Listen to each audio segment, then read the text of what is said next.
YouTube পৃথিবীর সবচেয়ে বড় ভিডিও শেয়ারিং ওয়েবসাইট।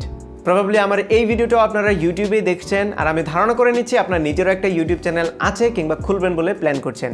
আর এই জন্যই আপনি জানতে চাচ্ছেন যে ইউটিউবের ভিডিওগুলোর ভিউ কীভাবে বাড়াতে হয়, কীভাবে সার্চ ইঞ্জিনের র্যাঙ্কিংয়ে উপরে নিয়ে আসতে হয়, মোস্ট ইম্পর্টেন্টলি ইউটিউবের ভিডিও কীভাবে ভাইরাল করতে হয়। এই প্রশ্নগুলো আমি প্রচুর পরিমাণে পেয়ে থাকি এবং এই জন্যই এই টপিকগুলো নিয়ে আমি আগেও ভিডিও বানিয়েছি। বাট ইউটিউবের সিস্টেম এখন অনেক আপডেট হয়েছে, তাদের অ্যালগোরিদমও আপডেট হয়েছে। সেই কারণে আজকের এই নতুন ভিডিও যেখানে আমি এক্সপ্লেন করব ইউটিউবের সার্চ ইঞ্জিন কীভাবে কাজ করে, কীভাবে আপনার ভিডিওগুলো র্যাঙ্কিংয়ে উপরে আসে, কোন কোন ফ্যাক্টরের উপর নির্ভর করে আপনার ভিডিওর ভিউ বাড়ে। তার আগে বলে নিচ্ছি, আপনি যদি আমার চ্যানেলে নতুন হয়ে থাকেন তাহলে please hit the subscribe button, আর যদি অলরেডি সাবস্ক্রাইব করে থাকেন থ্যাংক ইউ সো মাচ।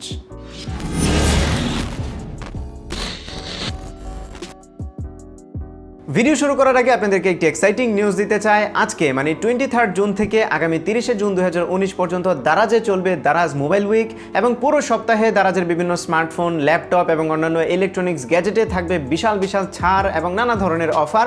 স্ক্রিনে থাকা লিঙ্কে গিয়ে অথবা ভিডিও ডিসক্রিপশনে দেওয়া লিঙ্কে গিয়ে আপনারা বিস্তারিত জানতে পারেন এবং কোন কোন প্রোডাক্টে ছাড় আছে সেটাও দেখে আসতে পারেন। এছাড়াও দারাজে একটি কম্পিটিশন চলছে, যে কম্পিটিশনে 7 দিনে 7 জনকে একটি করে স্মার্টফোন গিফট করা হবে। আপনারা কম্পিটিশনে অ্যাটেন্ড করতে স্ক্রিনে থাকা লিঙ্কটি ভিজিট করুন, দারাজের মোবাইল অ্যাপটি ডাউনলোড করুন, অথবা আমাদের ভিডিও ডেসক্রিপশনে যে লিঙ্কগুলো আছে সেগুলো চেক করুন। সকল লিঙ্ক আমি ডেসক্রিপশনে দিয়ে দিচ্ছি, সেখান থেকে আপনারা আরও বিস্তারিত জানতে পারবেন দারাজ মোবাইল উইকের এক্সাইটিং সব অফার সম্পর্কে। নাও, ইউটিউব এসইও নিয়ে যদি আপনারা একটু ঘাটাঘাটি করে থাকেন তাহলে একটা জিনিস শুনবেন যে ইউটিউবে ভিডিও ডেসক্রিপশন এবং ট্যাগ, এই দুই জায়গায় যদি আপনারা পপুলার কিওয়ার্ডগুলো লিখে দেন, যে কিওয়ার্ডগুলো লিখে সচরাচর মানুষজন সার্চ করে, তাহলে আপনার ভিডিও র্যাঙ্কিং অনেক উপরে আসবে, সার্চ ইঞ্জিনে উপরে আসবে এবং আপনার ভিডিও ভিউ অনেক বেড়ে যাবে। 2019 সালে এসে এই কথাগুলো একদমই ভিত্তিহীন।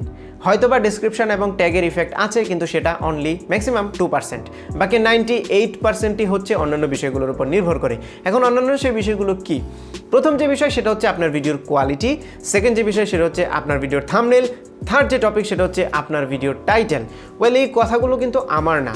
ইউটিউবের একটা চ্যানেল আছে ক্রিয়েটর ইনসাইডার, যে চ্যানেলটা ইউটিউবের কিছু এমপ্লয়ির দ্বারা মেনটেন করা হয়। এমপ্লয়িরা সেখানে ভিডিও আপলোড করে থাকে এবং সেখানে একটা সিরিজ আছে মিথ বাস্টার।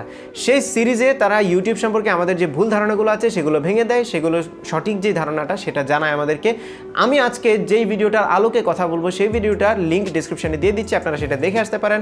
সো কথাগুলো আমার না, অ্যাকচুয়ালি এই কথাগুলো হচ্ছে ক্রিয়েটর ইনসাইডার বা ইউটিউবের যে এমপ্লয়ি আছে তাদের। কিন্তু আমরা সাবকন্টিনেন্টের চ্যানেলগুলো বা আমাদের লোকাল যে ক্রিয়েটর আছে তাদের চ্যানেলগুলো বেশি ফলো করি, সেই কারণে আমরা হয়তো সেই ইনফরমেশনগুলো সহজে পাই না। আমি আপনাদেরকে সাজেস্ট করবো রেগুলারলি ক্রিয়েটর ইনসাইডারের ভিডিও দেখবেন, তাহলে ইউটিউব সম্পর্কে অনেক আপডেট পেয়ে যাবেন। যারা ইংরেজি বুঝেন না তাদের জন্য আমি আজকে এক্সপ্লেন করে দিচ্ছি ইউটিউবের ভিডিওর ভিউ কিভাবে বাড়াতে হয়। সো যে ফ্যাক্টরগুলো বললাম, প্রথমটা হচ্ছে ভিডিওর কোয়ালিটি, দেন হচ্ছে থাম্বনেল, টাইটেল, ট্যাগ এবং ডেসক্রিপশন, এটা হচ্ছে 4 নম্বরে। দেন হচ্ছে আপনার সাবটাইটেল থাকতে পারে, অ্যান্ড দেন হ্যাশট্যাগ বা অন্যান্য যে জিনিসগুলো আছে সেগুলো আরও নিচে। সো প্রথমটা ভিডিওর কোয়ালিটি। এখন ভিডিও কোয়ালিটি বলতে আমি কি বোঝাচ্ছি? আপনারা অনেকেই মনে করতে পারেন যে রেজুলেশন অনেক সুন্দর, দেখতে ঝকঝকা এবং সাউন্ড যদি ভালো হয় তাহলে ভিডিও কোয়ালিটিফুল। নো, ভিডিও কোয়ালিটি শুধুমাত্র রেজুলেশন এবং সাউন্ডের উপর ডিপেন্ড করে না। এই দুইটা ফ্যাক্টর আছে, বাট আরেকটা বড় জিনিস আছে, সেটা হচ্ছে আপনার ভিডিওর কন্টেন্ট। মানে আপনার ভিডিওর ভিতরের যে টপিকটা অ্যাকচুয়ালি ভিউয়ারদের জন্য সেখানে কিছু আছে কিনা, ভিউয়াররা সেটা নিচ্ছে কিনা, অ্যাকসেপ্ট করছে কিনা, এইটা হচ্ছে সবচেয়ে ইম্পর্টেন্ট। আমি একটা এক্সাম্পল দিই। ধরুন ঘূর্ণিঝড় আসতেছে, আপনি ফোন দিয়ে ভিডিও করতেছেন। এখন ঘূর্ণিঝড়ের ভিডিও তো ফোন দিয়ে করলে আপনি অবশ্যই আপনার প্রাণ নিয়ে দৌড়াবেন, সো ভিডিও অনেক শেকে হবে, ভিডিও কোয়ালিটি ভালো হবে না। বাট ভিডিওটা কিন্তু ভাইরাল হওয়ার পসিবিলিটি আছে, এবং বাংলাদেশে একটা ভিডিও ভাইরাল হয়েছে ঘূর্ণিঝড়ের। সেখানে সাউন্ডও ভালো ছিল না, রেজুলেশনও ভালো ছিল না, বাট যে টপিকটা, যে কন্টেন্টটা, সেটা ভাইরাল হওয়ার মতো একটা কন্টেন্ট। কারণ ঘূর্ণিঝড়কে আপ ক্লোজ এত কাছে থেকে মানুষজন দেখে না। সো টপিকটা ইন্টারেস্টিং ছিল, মানুষজন সেই ভিডিওটা দেখেছে, কোয়ালিটিফুল ছিল, যে কারণে ভিডিওটা ভাইরাল হয়েছে। সো আপনাকে খেয়াল রাখতে হবে রেজুলেশন এবং সাউন্ডের পাশাপাশি আপনার ভিডিওর কন্টেন্ট ঠিকমতো আছে কিনা। এখন আপনারা বলতে পারেন যে ভিডিওর কন্টেন্টের কোয়ালিটি ভালো কিনা সেটা ইউটিউব কীভাবে বুঝে? ইউটিউব তো জাস্ট একটা রোবট, ইউটিউব তো মানুষ না। ইয়াস, ইউটিউব একটা অ্যালগরিদম বা একটা রোবট। সো এই রোবটের একটা স্ট্র্যাটেজি আছে, সেটা হচ্ছে ওয়াচ টাইম। এই ওয়াচ টাইম কথাটা শুনলে অনেকেই খুব লাইটলি নেয় যে ওয়াচ টাইম কীভাবে ভিডিও র্যাঙ্কিং এত বাড়ায়।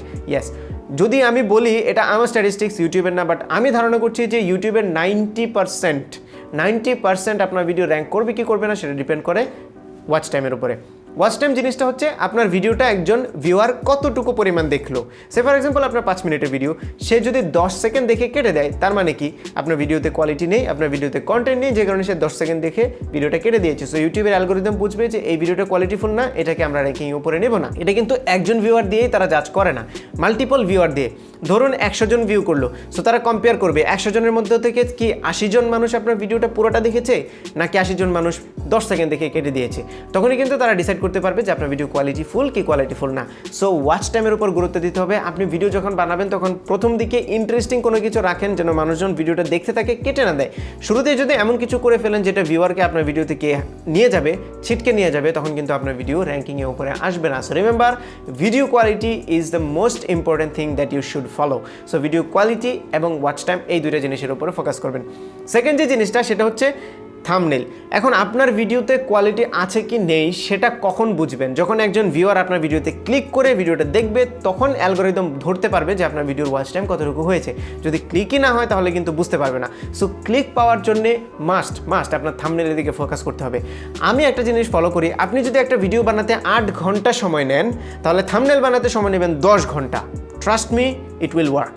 আপনি যদি 8 ঘন্টা সময় নেন একটা ভিডিও বানাতে, 10 ঘন্টা, আমি জাস্ট কথার কথা বলছি, এত সময় হয়তো নিতে হবে না, বাট থাম্বনেলের উপরে গুরুত্বটা মাস্ট দিতে হবে আপনার। আপনি আগে রিসার্চ করেন যে থাম্বনেল কীভাবে বানাতে হয়, থাম্বনেল ডিজাইন শিখেন, তারপরে আপনার ভিডিও কোয়ালিটির উপরে বা ভিডিওর উপরে যতটুকু ফোকাস করবেন ঠিক তত পরিমাণে ফোকাস করেন আপনার থাম্বনেলের উপরে, দেখবেন আপনার ভিডিওর ভিউ অনেক বেড়ে যাবে। ভালো থাম্বনেল মানেই বেশি ভিউ। সো থাম্বনেল যখন ভালো হবে, আপনার ভিউয়ার ক্লিক করবে, ক্লিক করে যদি বেশিক্ষণ দেখে তখনই ওয়াচ টাইমটার উপর ডিপেন্ড করে আপনার ভিডিও র্যাঙ্ক হবে।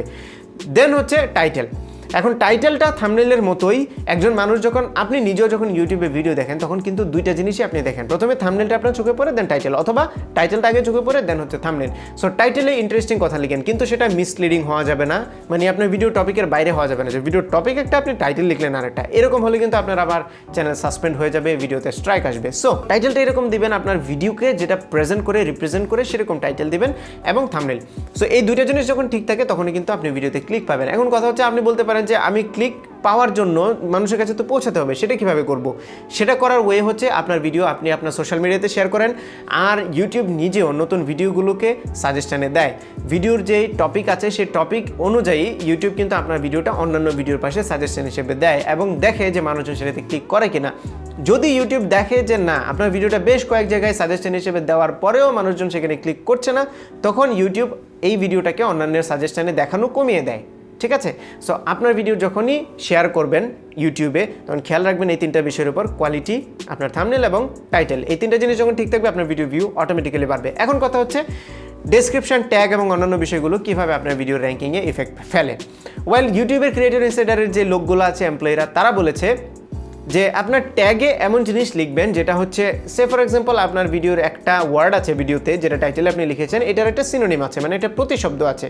সো সেই প্রতিশব্দটা আপনি ট্যাগে লিখে দেবেন, যেন ইউটিউব ডিটারমাইন করতে পারে, ইউটিউব যেন ডিটারমাইন করতে পারে যে আপনার ভিডিওটা এই টপিকে। ঠিক আছে? এটা কিন্তু মানুষের জন্য না। সার্চ ইঞ্জিনে মানুষ সার্চ করবে সিনোনিম লিখে, তারপরে আপনার সার্চের উপরে আসবে, নো, ইউটিউবের জন্যই হচ্ছে ট্যাগটা, যেন ইউটিউবের অ্যালগোরিদম বুঝতে পারে যে আপনার ভিডিওটা এই টপিকের উপরে এবং এই টপিকের একটা প্রতিশব্দ আছে যেটা হচ্ছে এই টপিক। যেমন আপনি একটা কথা লিখতে পারেন গুডের প্রতিশব্দ হচ্ছে ফাইন। ওকে, সো আপনি গুড লিখলেন, ইউটিউব বুঝে নেবে যে ওকে এই শব্দটা হচ্ছে গুড। আপনি ট্যাগে লিখে দিলেন ফাইন, তার মানে ইউটিউব বুঝে নেবে যে গুড এবং ফাইন যেহেতু সিনোনিম একটা আরেকটার, তার মানে ফাইন লিখে যদি কেউ সার্চ করে বা ফাইন রিলেটেড কোনো ভিডিও যদি আসে, তাহলে ইউটিউব আপনার এই গুড ভিডিওটাকেও ওই ফাইনের সাজেশনে দেখাবে। আবার গুড রিলেটেড কোনো ভিডিও যদি আসে, তাহলে ফাইন রিলেটেড যে ভিডিও আপনার আছে সেটাও তারা সার্চ ইঞ্জিনের সাজেশনে দেখাবে। সো এই হচ্ছে মোটামুটি ট্যাগ এবং ডিসক্রিপশনের কাজ। আর ডিসক্রিপশন আরেকটা কাজ করে, সেটা হচ্ছে আপনার ভিউয়ারদেরকে একটু ছোট্ট ইনফরমেশন দেয় আপনার ভিডিও সম্পর্কে। তারা যদি ভিডিওটা পুরোটা না দেখে আগে ডিসক্রিপশনটা পড়ে জানতে চায় যে ভিডিওটা কোন টপিকের উপরে বানানো হয়েছে, যেন তারা ডিসক্রিপশনটা পড়ে সেটা বুঝতে পারে। সো ডিসক্রিপশনের কিওয়ার্ড এবং ট্যাগ কিন্তু সার্চ ইঞ্জিনে ইফেক্ট খুবই কম ফেলে, সেটা শুধুমাত্র ইউটিউবের বোঝার জন্য, ইউটিউবের অ্যালগোরিদমের জন্য আপনি ডিসক্রিপশন এবং ট্যাগটা লিখবেন। আর পরের যে বিষয়গুলো সাবটাইটেল কিংবা হ্যাশট্যাগ, সেই বিষয়গুলো স্পেসিফিক্যালি কিছু কিছু জায়গায় কাজ করে, বাট বেশিরভাগ জায়গায় কাজ করে না। যেমন হ্যাশট্যাগটা আপনি যদি এমন কোনো একটা ভাইরাল টপিক নিয়ে ভিডিও বানান কিংবা ট্রেন্ডি কোনো টপিক নিয়ে যদি ভিডিও বানান এবং সেখানে যদি হ্যাশট্যাগটা দিয়ে দেন, তখন ওই হ্যাশট্যাগে যখন মানুষ ক্লিক করবে তখন হয়তো অন্যান্য ভিডিওর পাশাপাশি আপনার ভিডিওটাও পাবে। সো ক্ষেত্র বিশেষ হ্যাশট্যাগ কাজ করে, বাট এটাকে আপনার 100% যে গুরুত্ব দিয়ে করবেন যে হ্যাশট্যাগ না দিলে ভিডিও বাড়বে না, ভিউ বাড়বে না, এরকম কিন্তু না। হ্যাশট্যাগ দিলে ক্ষেত্র বিশেষ ডেফিনেটলি কিছু কিছু টপিকের বেলায় সেটা কাজ করে। সেম কথা সাবটাইটেলের বেলায়। সাবটাইটেল হচ্ছে আপনি যদি ফরেন ভিউয়ার চান বাট আপনার ল্যাঙ্গুয়েজ যদি ডিফারেন্ট হয়, তখন আপনি সাবটাইটেল দিবেন, এবং যদি সাবটাইটেল থাকে তাহলে ইউটিউবও ডিটারমাইন করতে পারে পারে যে না এই ভিডিওটা বিভিন্ন জায়গায় দেখানো যাবে, বাংলা ভিডিও কিন্তু ইংলিশে যদি সাবটাইটেল থাকে তাহলে আপনি দেখা গেছে যে ইংলিশ কান্ট্রিগুলোতে যারা ইংলিশ ভিউয়ার আছে তাদের কাছেও ইউটিউব সেই ভিডিওটা পৌঁছাবে, বাট এটা খুব একটা ইফেক্ট করে না আপনার ভিডিওর জন্য। সো ফাইনালি যদি আমরা ভিডিওটা র্যাপ আপ করি, তিনটা বিষয়ের উপর আপনার ফোকাস করতে হবে। আবারও আমি জোর দিয়ে বলছি, ভিডিওর কোয়ালিটি, থাম্বনেল এবং টাইটেল, এই তিনটার উপর ফোকাস করার পরে যে সময়টা থাকবে সেগুলো আপনি বাকি জিনিসগুলোতে দেবেন। অনেকে হয়তো হতাশ হয়ে যেতে পারেন, সোহাগ ভাই আপনি তো কোনো ট্রিক্স দিলেন না, আপনি তো কোনো শর্টকাট দিলেন না, ভিডিও ভাইরাল করার কোনো পথ বললেন না। ওয়েল ট্রাস্ট মি, কোনো শর্টকাট নেই, ইউটিউবে ভিডিও বাড়ানোর কোনো শর্টকাট নেই। আপনি এই তিনটা জিনিস ফলো করেন, দেখবেন আপনার ভিডিওর ভিউ অটোমেটিক্যালি বেড়ে যাবে। ভিডিওর ভাইরাল করার বিষয়টা আসলে খুবই কমপ্লিকেটেড এবং এইটা টোটালি ভিউয়ারদের উপর ডিপেন্ড করে। ভাইরাল হওয়ার মতো যদি কোনো ভিডিও আপনি তৈরি করে থাকেন, আপনার কাছে যদি ভাইরাল হওয়ার মতো কোনো টপিক থেকে থাকে, ডেফিনেটলি ভাইরাল হবে, এটাতে আপনার হাতে কোনো কন্ট্রোল নেই। ট্রাস্ট মি, কোনো কন্ট্রোল নেই। আপনি চেষ্টা করে দেখতে পারেন, কিন্তু যেই ভিডিওটা ভাইরাল হওয়ার মতো না সেটাকে আপনি ভাইরাল করতে পারবেন না, আর যেটা ভাইরাল হওয়ার মতো সেটাকে আপনি থামিয়ে রাখতে পারবেন না। সো এই ছিল আমাদের আজকের ভিডিও। আমি আবারও আপনাকে মনে করিয়ে দিচ্ছি, ক্রিয়েটর ইনসাইডারের ভিডিওগুলো দেখবেন, ইউটিউবের রিয়েল ইনফরমেশনগুলো আপনারা সেখান থেকে পাবেন। আর যদি আপনারা ইংরেজি না বুঝে থাকেন, আমি চেষ্টা করবো ইম্পর্টেন্ট টপিকগুলো যেগুলো ক্রিয়েটর ইনসাইডার কভার করে, আমি সেগুলোকে আপনাদের সামনে নিয়ে এসে একটু বাংলায় এক্সপ্লেন করে দেওয়ার। সো এই ছিল ভিডিও। আশা করি ভিডিওটা আপনাদের ভালো লেগেছে। যদি ভালো লেগেই থাকে তাহলে ভিডিওতে একটা লাইক দিবেন, কমেন্ট করে জানাবেন কেমন লাগলো। আপনার ফ্রেন্ডদের সাথে শেয়ার করতে একদমই ভুলবেন না, আর আমার চ্যানেলে সাবস্ক্রাইব তো মাস্ট। দেখা হবে পরবর্তী ভিডিওতে। Till then take care, tata.